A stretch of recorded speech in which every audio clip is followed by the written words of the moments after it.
controversy does sell, and I'm curious because they clearly tried to create a controversy around you with Behind the Bell. I'm curious if you wouldn't mind clearing up what are the things in the book that you say are fake and some of the things that are real at this point.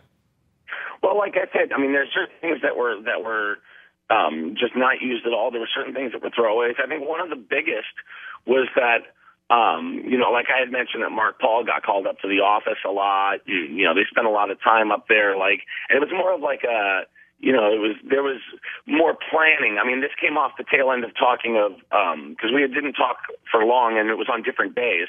So coming off the last conversation, which had been a couple days before, which was, I believe, about us being sent out to different countries, and they sent Mark, Paul, and Tiffany out, and I was originally supposed to go out, and I didn't get sent out, so I was kind of bummed because I wanted to see, Europe and France and, all that kind of stuff.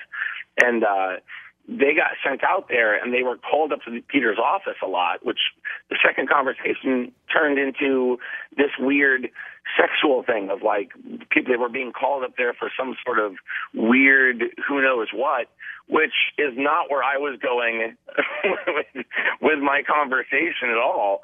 But like I said in my Oprah piece, I thought I was going to get a piece of the book to proofread and go over and cross any T's and dot any I's and correct any mistakes, put things in a certain timeline. I mean, people online were giving me flack in the book about certain paragraphs being duplicated, which has publishing responsibility all over it. I don't print the books.